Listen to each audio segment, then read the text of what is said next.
ஆயக்கலைகள் 64 அதில் ஒரு முக்கிய கலையான ஜோதிட கலையின் மூலமாக என்னுடன் இணைந்துள்ள அன்பு நேயர்களுக்கு இனிய வணக்கம்ங்க.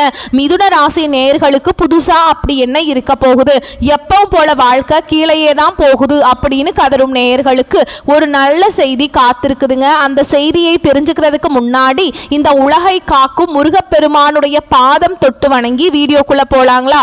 என்னுடன் சேர்ந்து நீங்களும் இந்த மந்திரத்தை சொல்லிட்டே உங்களால முடிஞ்சதுன்னா கமெண்ட் பாக்ஸ்ல ஒரு முறை கமெண்ட் பண்ணுங்க. ஓம் முருகா போற்றி, ஓம் முருகா போற்றி, ஓம் முருகா போற்றி. பழனி ஆண்டவா, செந்தூர் வேலவா, சீரும் போர் தளபதியே, சேவல் கொடி ராஜாவே, நீதான் ஐயா இந்த அப்பாவி மக்களை கஷ்டங்களிலிருந்து காப்பாற்றி காலம் முழுக்க கூடவே இருக்கணும். இவங்களுக்காக நான் தினமும் உங்ககிட்ட வேண்டிக்கிறேன். இவங்களுக்கு ஒண்ணுனா நீதான் ஐயா பொறுப்பு. அப்படியே நான் சொல்லும் ஜோதிடமும் பழிக்க நீதான் ஐயா அருள் புரியணும். தினமும் உங்களுக்கு கிரகநிலை மாற்றத்தால் வரக்கூடிய சுப பலன்களை அறிய கட்டாயம் சப்ஸ்கிரைப் பண்ணி பெல் பட்டன் அப்புறம் ஆல் ஆப்ஷன் இருக்கும், அதையும் கொடுத்து வைங்க. அப்பதான் நாங்கள் போடுற ஒவ்வொரு பதிவும் உங்ககிட்ட வரும். ஒவ்வொரு பதிவும் உங்களைய வெற்றியடைய வைக்க வேண்டும் அப்படிங்கிற எண்ணத்துல தாங்க போட்டுட்ருக்கோம். நம்மளுடைய மிதுன ராசிக்காரங்களை பொறுத்த வரைக்கும் இவங்க மற்றவர்களின் எண்ணங்களையும் உணர்ச்சிகளையும் எளிதாக புரிந்து கொள்ளக்கூடியவங்களா இருப்பாங்க. இவர்களின் பேச்சில் ஒரு கவர்ச்சி இருக்கும். இவங்களை பொறுத்த வரைக்கும் தான் மட்டும் நல்லா இருக்கணும் அப்படிங்கிற சுயநலம் கிடையாதுங்க. தன்னை சுற்றி இருக்கிற எல்லாருமே நல்லா இருக்கணும் அப்படிங்கிற பொதுநல குணத்தோடு இவங்க வாழ்ந்துட்டு இருக்காங்க. இவர்களின் சிரிப்பு மற்றவர்களுக்கு பரவிடும். சுற்றம் எப்பொழுதும் மகிழ்ச்சி நிறைந்திருக்கும். எவ்வளவு கஷ்டம் வந்தாலும் மனதை வெளியில காட்ட மாட்டாங்க. உள்ளுக்குள்ள உறுதியா இருப்பாங்க. இவ்வளவு அருமையான நற்குணங்களை கொண்ட மிதுன ராசிக்கார அன்பர்களே, எல்லாரும் ஆரோக்கியமா இருக்கீங்களா? ஏங்கம்மா நீங்க வேற எங்களை பார்த்து இப்படி ஒரு கேள்வி கேட்குறீங்களே, எங்க வாழ்க்கை இருக்கக்கூடிய பிரச்சனைகளை பார்த்தா ஆரோக்கியமா சந்தோஷமா வாழ்ற மாதிரியா தெரியுது, நாங்களே ஒவ்வொரு நாளும் எப்படி வாழ்றதுன்னு தெரியாம முழிச்சுக்கிட்டு இருக்கோம் அப்படின்னு உங்க மனசுல நினைக்கிறது புரியுதுங்க. மிதுன ராசிக்காரங்களே, உங்க வாழ்க்கையில் இருக்கக்கூடிய இந்த கஷ்டத்துக்கெல்லாம் இனி வரக்கூடிய காலங்கள்ல தீர்வு கிடைக்க போகுது. உங்க வாழ்க்கையில நிம்மதியும் சந்தோஷமும் நிலைச்சிருக்க போகுது. உங்க வாழ்க்கையில இது நாள் வரைக்கும் இருந்த அனைத்து பிரச்சனைகளுக்கும் தீர்வு கிடைக்க போகுது. திருமண வயதில் இருப்பவர்களுக்கு திருமணம் நடக்க போகுது. குழந்தை பாக்கியம் இல்லாதவர்களுக்கு குழந்தை பாக்கியம் கிடைக்க போகுதுங்க. பூர்வீக சொத்து ரீதியா இருந்த அனைத்து பிரச்சனைகளுக்கும் தீர்வு கிடைக்க போகுது. உங்களுக்கு வர வேண்டிய பூர்வீக சொத்து உங்கள் கையில் வந்து சேரப்போகுது. நீங்கள் புதுசாக நிலம் வாங்க போகிறீங்க, வாகனம் வாங்க போகிறீங்க, நகை வாங்க போகிறீங்க. உங்களை விட்டு பிரிந்து சென்ற உறவுகள் எல்லாருமே நீ வரக்கூடிய காலங்களில் உங்களை தேடி வரப்போகிறாங்க. உங்களுடைய படிப்புக்கும் தகுதிக்கும் ஏற்ற மாதிரி நல்ல வேலையெல்லாம் கிடைக்க போகுதுங்க. உங்களுடைய உடல்நிலை ஆரோக்கியமாக இருக்க போகுது. குடும்பத்தில் சந்தோஷம் நிலைச்சிருக்க போகுது. ஜோதிட சாஸ்திரத்தில் 3ஆவதாக அமைந்துள்ள ராசி தாங்க நம்மளுடைய மிதுன ராசி. நம்மளோட மிதுன ராசிக்காரங்க தைரியசாலி இருப்பாங்க. மிதுன ராசியினுடைய அதிபதி புதன் பகவானுங்க. மிதுன ராசியில் இருக்கக்கூடிய நட்சத்திரம் யாருன்னு பார்த்தீங்கன்னா மிருகசீரிஷ நட்சத்திரம் 3ஆம் பாதம் 4ஆம் பாதம், திருவாதிரை நட்சத்திரம், புனர்பூச நட்சத்திரம் 1ஆம் பாதம் 2ஆம் பாதம் 3ஆம் பாதம். இவங்க எல்லாரும் நம்மளோட மிதுன ராசியில் இருக்கக்கூடிய நட்சத்திரம் தாங்க. புதன் பகவான் மிதுன ராசியை ஆட்சி செய்கிறாருங்க. நம்மளுடைய மிதுன ராசிக்காரங்களுக்கு நட்பு ராசியா இருக்கக்கூடியவங்க யாருன்னு பார்த்தீங்கன்னா ரிஷபம், கன்னி, துலாம். இவங்க எல்லாரும் நம்மளுடைய மிதுன ராசிக்காரங்களுக்கு நட்பு ராசியா இருக்காங்க. மிதுன ராசிக்காரங்க வாழ்க்கையில எவ்வளவு கஷ்டம் வந்தாலும் தைரியத்தை விடமாட்டாங்க. முயற்சி பண்ணிக்கிட்டே இருப்பாங்க. அடுத்தவங்க செய்ய முடியாதுன்னு ஒதுக்கி வச்ச காரியத்தை கூட அழகா திட்டம் தீட்டி அந்த காரியத்துல வெற்றி அடையக்கூடியவங்களா இருப்பாங்க. நம்மளுடைய மிதுன ராசிக்காரங்க எப்பொழுதுமே சுறுசுறுப்பா இருப்பாங்க. மீன் போன்ற அழகிய கண்களை கொண்டவங்களா இவங்க இருப்பாங்க. இவங்களுக்கு சோம்பேறித்தனம் சுத்தமா கிடையாதுங்க. மிதுன ராசிக்காரர்களே, இந்த உலகத்துல சிரிக்கக்கூடிய எல்லாருமே சந்தோஷமா இருக்காங்களா அப்படின்னு பார்த்தீங்கன்னா நிச்சயமா கிடையாதுங்க. நல்லவங்க கஷ்டப்படுறாங்க, கெட்டவங்க சொத்து பத்தோட சந்தோஷமா வாழ்ந்துட்டு இருக்காங்க அப்படிங்கிற எண்ணம் பலரின் மனசுல எழுந்துக்கிட்டு இருக்கு. மிதுன ராசிக்காரங்க ஏன் இந்த நிலையை அனுபவிக்கிறாங்க என்பதற்கான ஜோதிட ரகசியத்தை இந்த பதிவுல நம்ம பார்க்க போறோங்க.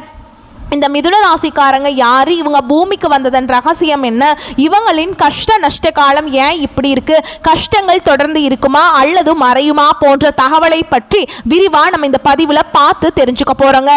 மனதை தெளிவுபடுத்தினா மற்ற பிரச்சனைகளை சமாளிக்க முடியும். மிதுன ராசியின் அதிபதி புதன் கிரகம்ங்க. இது அறிவு, வேகம், பேச்சு, யோசனை போன்றவற்றை இயல்பாக உங்களுக்கு கொடுக்குது.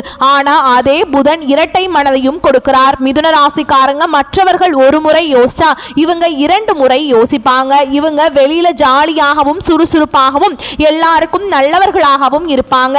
ஆனா தனியாக இருக்கும்போது இவர்களின் மனம் கூச்சல் இடுது, அழுது புலம்புது. மேலும் யார் இவங்களை புரிந்து கொள்ளவில்லை என்ற உணர்வு இவங்களை வாட்டிக்கிட்டு இருக்கு. காற்று ராசியான மிதுனம் நிம்மதி இல்லாம அலைகிறாங்க. இவர்களின் சிந்தனை ஓடிக்கொண்டே இருக்குதுங்க. இதனால இவங்களுக்கு அமைதி கிடைப்பது அரிதாய் இருக்குது. மிதுன ராசிக்காரங்க எப்பொழுதும் சிரித்து கொண்டே இருப்பார்கள் என்று மற்றவர்கள் நினைக்கிறாங்க. ஆனா இவர்களின் சிரிப்பு பல நேரங்கள்ல ஒரு முகமூடியா இருக்குது. இவங்க வெளியில சிரித்தாலும் உள்ளுக்குள்ள நிறைய கவலைகளை வச்சிருக்காங்க. மற்றவர்களுக்கு தங்கள் கஷ்டம் தெரியாது. அந்த சிரிப்பு இவர்களின் சோர்வை சமாளிக்கிறது, சோதனைகளை மறைக்குது. மிதுன ராசிக்காரங்க அதிகமாக யோசிப்பாங்க. இவர்களின் எண்ணங்கள் வெளிப்பட முடியாத போது அது சிரிப்பாக மாறப்போகுதுங்க. பேசினா சண்டை வரும், மற்றவர் மனம் காயப்படும் அப்படின்னு நினைச்சு தங்கள் மனக்காயத்தை சிரிப்பால மறைத்து கொண்டு வாழ்ந்துட்டு இருக்காங்க. யாரெல்லாம் அதிகமாக கஷ்டப்படுறாங்களோ அவர்கள் நல்லவர்கள். சோதனைகளை உங்களை சுத்தப்படுத்து. மிதுன ராசிக்காரங்க சின்ன வயசுல இருந்து ஒரு விஷயத்த மனசுக்குள்ளேயே வச்சிருக்காங்க. ஆனா வெளியே காட்ட மாட்டாங்க. இவர்களின் பேச்சு இனிமையாக இருக்கும், ஆனால் மனதில் குழப்பம் இருக்கும். பெரும்பாலும் இவர்கள் தங்கள் கஷ்டங்களை பெற்றோர்களிடம் மறைப்பாங்க. புதன் மிதுனத்தில் இருந்தால் அறிவை கொடுக்கும், ஆனால் புதனுடன் சனி சேர்ந்தால் அந்த அறிவு சுமையாக மாறும். சனி புதனை கட்டுப்படுத்தும் பொழுது சிரிப்பின் பின்னால் சுமை வாழும். மிதுன ராசிக்காரன் கஷ்டப்பட்டா சனி பகவான் இவர்களை சோதிக்கிறார் அப்படின்னு அர்த்தம்ங்க. உறவுகளில் மிதுன ராசிக்காரங்க காதல் உணர்ச்சியால் அல்ல பேச்சால் ஆரம்பிப்பாங்க. உறவு என்றால் நேரம் கொடுக்க வேண்டும், கேட்க வேண்டும், புரிந்து கொள்ள வேண்டும் அப்படின்னு இவங்க எதிர்பார்ப்பாங்க. அன்பு இவர்களுக்கு சுமையாக மாறும். அன்பை கட்டுப்பாடாக நினைத்து பயப்படுவாங்க. ஆனால் தன்னை யாரும் உண்மையாக புரிந்து கொள்ளவில்லை அப்படின்னு நினைத்து ஏங்குவாங்க. அதை யாரிடமும் சொல்ல மாட்டாங்க. தொழிலில் இவங்க திறமசாலிகள். பேச்சு, அறிவு, வியாபாரம், கற்பித்தல் போன்றவற்றில் வெற்றி பெறுவாங்க. ஆனால் நீண்ட காலமாக ஒரு வேலையை செய்ய முடியாது, சலிப்பு வந்துடும். எந்த பாதையை தேர்ந்தெடுப்பது என்ற குழப்பம் இருக்கும். இதனால வெற்றி தாமதமாகும். ஆனால் ஒரு நாள் மின்னல் மாதிரி இவங்க எழுந்து வாழ்வாங்க. புதன் மூளையின் இயக்கம், சந்திரன் மன அமைதி. இந்த இரண்டிலும் பிரச்சனை வந்தா சிரிப்பும் மங்கிடுங்க. புதனையும் சந்திரனையும் வலுப்படுத்த வேண்டும். காலை 6 மணிக்கும் பசும்பால் அருந்த வேண்டும். ஓம் புத் புதாய நமக என்ற மந்திரத்தை 21 முறை சொல்லுங்க. பச்சை நிறத்தை அதிகமாக பயன்படுத்துங்க. வாரத்துக்கு ஒரு நாள் மௌனமாக இருங்க. எழுதி கொள்ளும் பழக்கத்தை அதிகப்படுத்துங்க. பேசுவதை கட்டுக்குள்ள வைத்து அமைதி காக்க கற்றுக்கோங்க. உங்கள் வாழ்க்கையில் நல்லது மட்டும்தாங்க நடக்கும். கெட்டதுங்கிற பேச்சுக்கு துளி கூட இடம் கிடையாதுங்க. மிதுன ராசிக்காரங்க எல்லாரையும் சந்தோஷமாக வைத்திருக்க வேண்டும் அப்படின்னு நினைப்பாங்க. ஆனால் இரவில் மன அழுத்தத்தை உணர்வாங்க. தூக்கம் இல்லாமல் தவிப்பாங்க. மன குழப்பத்தை ஒதுக்கி தினமும் 10 நிமிஷம் தியானம் செய்யுங்க. மிதுன ராசி பெண்கள் மற்றவர்களுக்கு ஆலோசனை கொடுப்பாங்க. ஆனால் தனக்காக யோசிக்க மாட்டாங்க. இவங்க மௌனமாக இருக்க பழகி கொள்வாங்க. தொழில் செய்பவர்கள் நகைச்சுவையாக பேசுவாங்க. ஆனால் மனசுல கடன் சுமை இருக்கும். புதன்கிழமைகள்ல பெருமாளை வழிபாடு செய்யுங்க. அது அதிர்ஷ்டத்தை கொடுக்கும். பெருமாளை வழிபட்டால் மகாலட்சுமியின் அருள் பரிபூர்ணமாக கிடைக்கும். பொருளாதாரத்தில் நிலைத்தன்மையை பெறலாம். மிதுனம் இரட்டை முகம் கொண்டவர்கள் அல்ல, இரட்டை மனம் கொண்டவர்களும் அல்ல, இரட்டை உணர்வு கொண்டவர்கள்.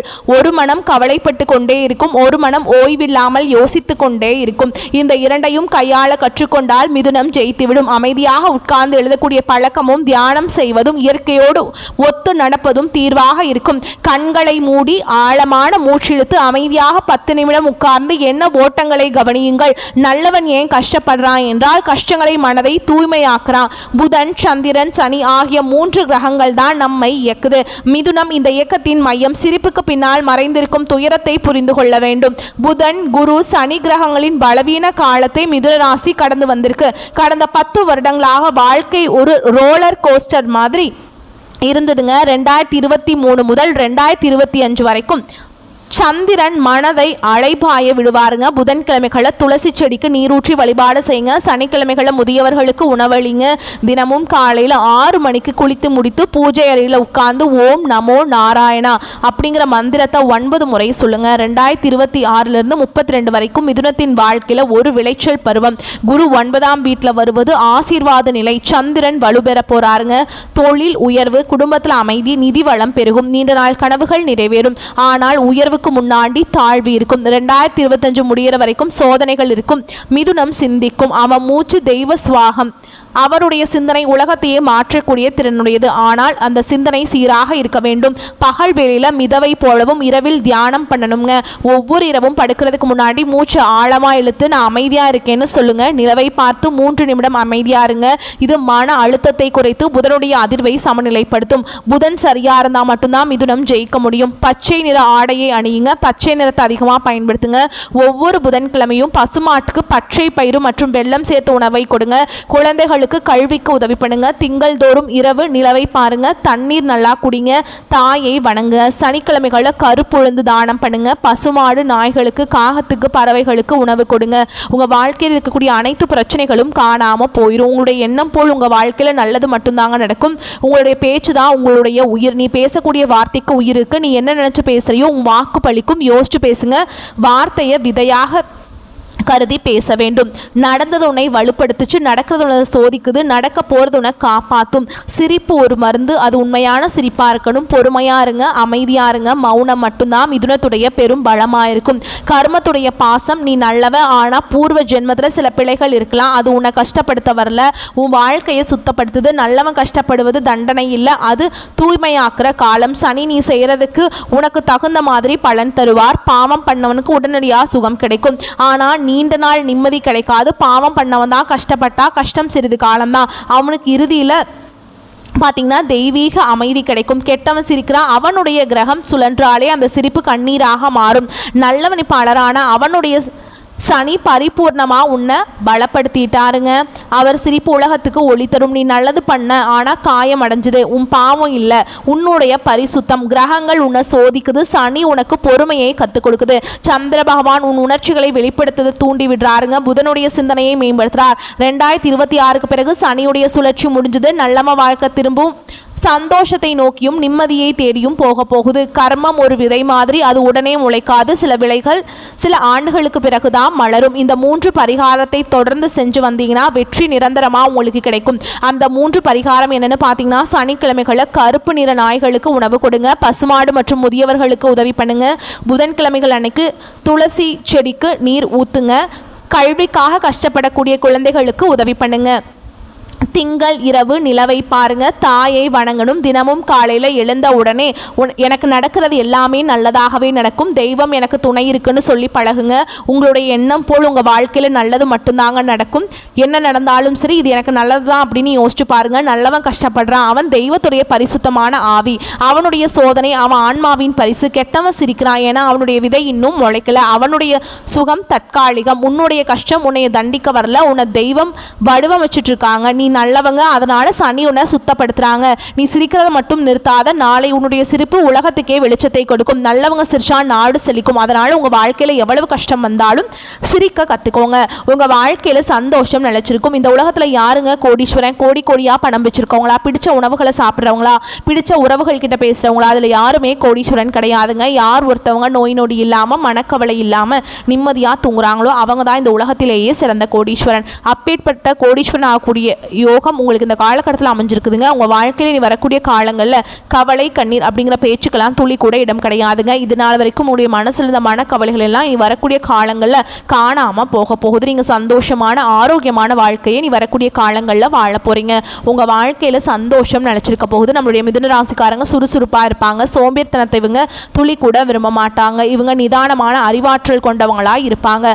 ஆனால் சமயத்திற்கு ஏற்ற மாதிரி குணத்தை இவங்க மாற்றிப்பாங்க. மற்றவர்கள் இவங்களை எளிதில் நம்ப மாட்டாங்க. ஆனால் இவங்க எதையும் எளிதில் கற்றுக்கொள்ளக்கூடியவங்களாக இருக்காங்க. இவங்க நியாயமாக பேசி காரியங்களை சாதிக்கக்கூடியவங்களாக இருப்பாங்க. நண்பர்களை எளிதில் உருவாக்கக்கூடிய திறமை இவங்க கிட்ட இருக்குது. ஏன்னா இவங்க எல்லார்கிட்டையும் யதார்த்தமாக பேசுவாங்க, யதார்த்தமாக பழகுவாங்க. அதே வேகத்தில் துண்டிக்கவும் தயங்க மாட்டாங்க. நல்லவங்களா இருந்தாங்கன்னா பேசிக்கிட்டே இருப்பாங்க. கெட்டவங்கன்னு தெரிஞ்சதுன்னா ஒதுங்கி போயிட்டே இருப்பாங்க. மிதுன ராசிக்காரங்களுக்கு அதிர்ஷ்டசாலியான வாழ்க்கை துணை அமைவாங்க. வாழ்க்கை துணை அழகு, அந்தஸ்து, உயர்வான நிலையிலே இருப்பாங்க. சிற்றின்பத்தில் ஈடுபாடு உள்ளவங்களா இவங்க இருப்பாங்க. தேவையற்ற தொடர்புகளை நீங்கள் தவிர்க்க வேண்டுங்க. ஆடம்பர வசதிகளை அனுபவிப்பதில் பிரியம் உள்ளவங்களா இருப்பாங்க. சுகவாசிகளாக இருப்பாங்க. வாழ்க்கை வசதிகளுக்காக கடன் வாங்க தயங்க மாட்டாங்க. ஆனால் கடன் மற்றும் வட்டி செலுத்த வேண்டிய நிலையில் பாதிப்பு ஏற்படும். கொஞ்சம் எச்சரிக்கையாக இருந்துக்கோங்க. மிதுன ராசிக்காரங்க புகழுக்கு அடிமையானவங்க. நல்லவர்கள் என்று சொன்னால் போதும் உருகி விடுவாங்க. இவங்க வல்லவர்கள். ஆனால் அந்த மனதை வைத்து பல பேர் இவங்கள துவம்சம் பண்ணிட்டு இருக்காங்க. பிள்ளைகளால் வீண் தொல்லை, கடன், வம்பு வழக்கு ஏற்படும். அவசர முடிவுகள் எடுப்பாங்க. உறவுகளை இழக்க நேரிடும். வயதான காலத்தில் பிள்ளைகளுடன் கருத்து வேறுபாடு வரும். தொழில் ரீதியாக நேர்மையும் இருந்தால் லாபம் கிடைக்கும். வங்கி, வட்டிக்கடை, நகை வியாபாரம், ஆசிரியர் பணி, வக்கீல் பணி, அரசு தொடர்பான நிறுவனங்கள் போன்ற தொழில்களில் மிதுனராசிக்கு ஏற்ற தொழிலாக இருக்குதுங்க. கமிஷன், ஏஜென்சி, பால், நெய், வெண்ணெய் ஏற்றுமதி போன்றவற்றில் இவங்களுக்கு லாபம் கிடைக்கும். உஷ்ணம் உணவு, காரசார உணவு, அசைவ உணவுகளை இவங்க தவிர்க்கணும். பால், தயிர், நெய், வெண்ணெய், பசலக்கீரை, தக்காளி, அவரை, தர்பூசணி, முட்டை, வாழைப்பூ போன்றவற்றை இவங்க உணவில் எடுத்துக்கொள்வது இவங்க வாழ்க்கைக்கு ரொம்பவுமே நல்லது. இவங்களுடைய எண்ணம் போல் உங்கள் வாழ்க்கையில் நல்லதெல்லாம் அடுக்கடுக்காக நடக்க போகுது. நம்மளுடைய மிதுனராசிக்காரங்களுக்கு அதிர்ஷ்டம் தரக்கூடிய கிழமைகள் என்னென்னு பார்த்தீங்கன்னா புதன், வியாழன். அதிர்ஷ்டம் தரக்கூடிய எண்கள் 5, 6 இந்த எண்களை பயன்படுத்தினீங்கன்னா அதிர்ஷ்டத்தை ஈர்த்து கொடுக்கும். அதிர்ஷ்டம் தரக்கூடிய நிறம் வெளிர் சிவப்பு, ஊதா நிறம்ங்க. அதிர்ஷ்டம் தரக்கூடிய திசைகள் தென்மேற்கு, வடகிழக்கு. வரக்கூடிய வாய்ப்புகளை மட்டும் கரெக்டாக பயன்படுத்திக்கோங்க. வாழ்த்துக்கள். நல்லதே நடக்கும். நல்லது மட்டும்தான் நடக்கும். நன்றி, வணக்கம். வாழ்க வளமோடு நலமோடு.